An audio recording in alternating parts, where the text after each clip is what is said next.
get up to 1,000 points if you want to be comfortable. And you can take a good chunk of points down right at the start here. Massive hand for Yokosawa. The black aces and Saliba on his left finds queens. That is just disaster when you're the short stack and you find a hand as strong as pocket queens. Yeah, money's inevitably going to go in here. 550. And Saliba puts in 550, leaving himself with very little behind. Seeing some other hands go into the muck. Seidel with ace-jack, letting go of a decent one there. Looks as though we're going to quickly see everyone fold back around to Yokosawa. He comes with the shove. Saliba happy to call it off, but not so happy to see aces being tabled. What a cooler for Saliba.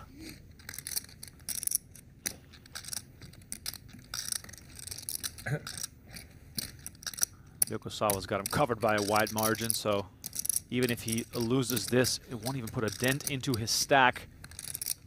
But the rich might be getting a whole lot richer here with 1.8 million in the middle, and Yokosawa already sitting on the chip lead. What are you feeling on this one? It's 810. It's 810. Okay. Hearts. Fair enough. Heart. 9, 8, 4, 2 hearts. Saliba looking for running hearts, running jack 10, or just a queen will do as well. Turn is the king of clubs now. His outs reduced to just those 2 queens. Will Justin Saliba be our first casualty here at the final table of event number 3? Let's see the river card, and it is the 10 of diamonds. Saliba heads for the exit. Ooh, Donnie, how do you like this trickery against the big stack? Oh my God! What in the world? Are you kidding me? Kings for Yokosawa, aces for Warren in a blind battle. Yokosawa kicks it up to 240, and Warren gets exactly what he was looking for, but he has no idea of how dramatic the situation is about to become.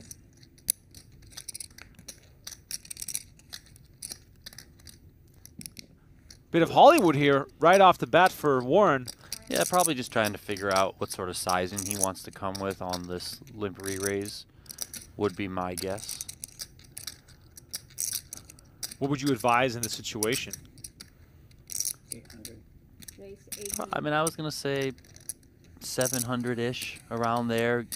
Kind of make it seem like Yokosawa could have some jams. Obviously, we know he has kings, so it's, you know, we can see what's going on, but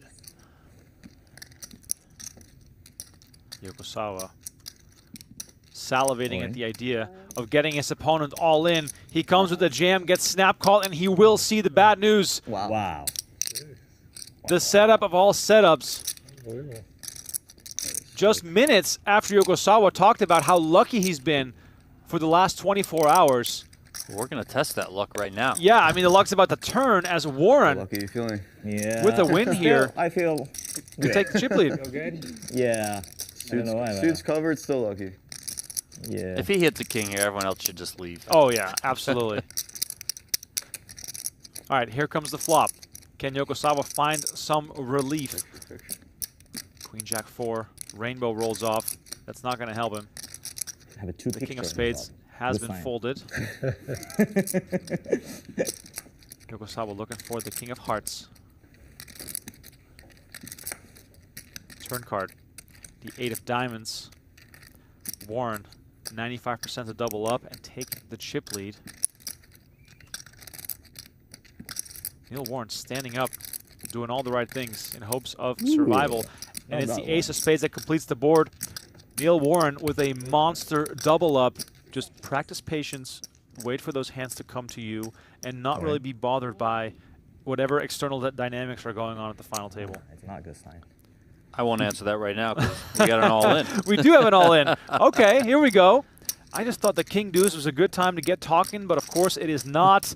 Yokosawa makes an aggressive move, and that lands Seward with all of his chips in the middle here. Tournament life on the line, holding Ace 4 of Spades.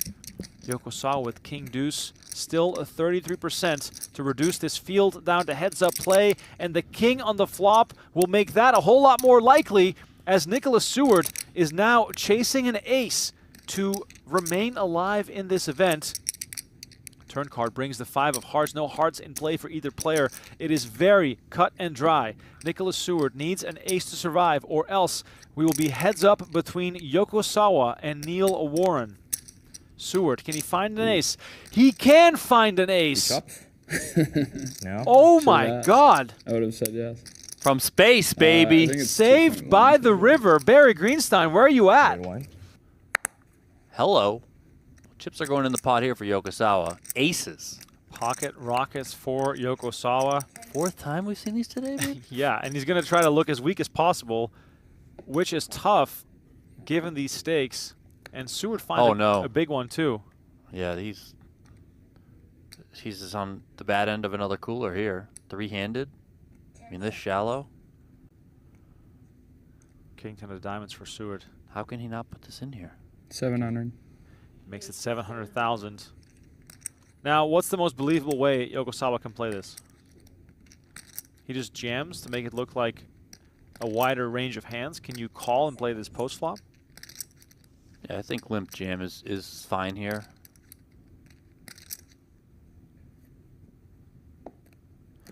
I mean, I wouldn't rule it out that he wants to remain tricky and limp call. You know, maybe you just don't want to ultimately put yourself in jeopardy there of things going your way or not going your way post flop. Could come with not all in here. If you want to go on the smaller sizing, he is going to just call. So. Oh boy. So what range Trappy. What range does Seward now think Yokosawa has here? What do you do this with given the shallow stack sizes? I think kind of like those middling type of hands that you may not want to raise out of position. Oh, this is just a horrible flop for Seward. Oh my God. Also the diamond there. I mean, ay. Seward thinking to himself, this is the way. And if you're Seward, right, like, let's say a hand like, I don't know, a 10-8 suited, a 10-9 suited, could certainly be something that I think Yokosawa could play this way. You know, you limp, you try and play a flop a little bit cheaper. If you do raise, I think you have enough that you can continue with a call, even though it is out of position. I think that that's probably fine. So Seward could think here, like, there's going to be opportunities where he's just coolering his opponent. Absolutely. Absolutely, that's what he's thinking.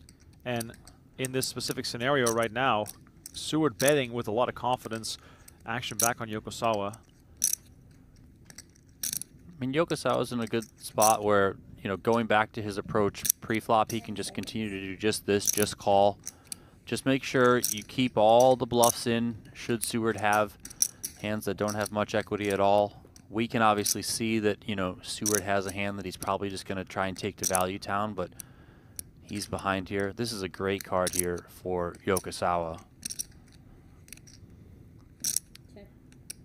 I mean, best case scenario for the Japanese superstar. Finding aces at the right time while his opponent finds a really strong holding 3-handed as well. Seward, right now, probably trying to piece together what could Yokosawa have here, Donnie?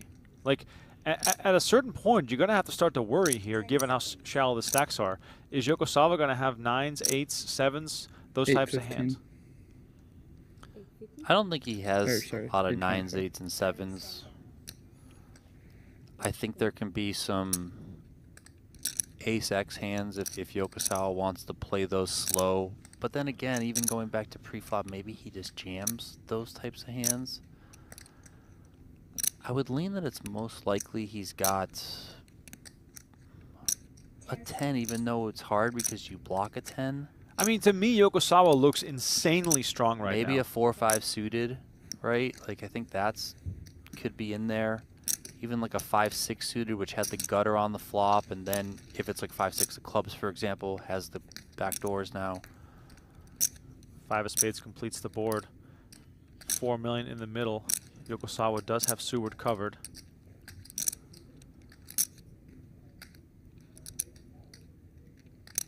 I'm having a really hard time, if I'm Seward, figuring out what Yokosawa could do this with, especially given the shallow stack sizes, the way they've been playing three-handed, the aggressive nature of Yokosawa's play in general. From my perspective, something is just not adding up here. All right. And Yokosawa shoves the river. Seward calls it off right away, and that is him gone. Nicholas Seward calls for his tournament life with top pair, I think so. and Yokosawa takes Have him a to the 2.15. cleaners. So shallow now with these blinds so big. And he moves all in with ace-6, Call. and Yokosawa finds ace-deuce suited, and he's going to make the call here. Warren in a situation that might give him a double up. We could be back to even here. Chop, of course, very likely here with two smaller aces going head-to-head. Yokosawa hoping for some clubs to potentially close this out here, as Neil Warren finds his tournament life on the line with the bigger ace. Masato Yokosawa seeking his first Bokugo title, and the deuce appears on the flop. Yokosawa grabs the lead, and Warren looks defeated. He needs a 6 or a 3, or his day will be done, and he'll bust out in do second that. place.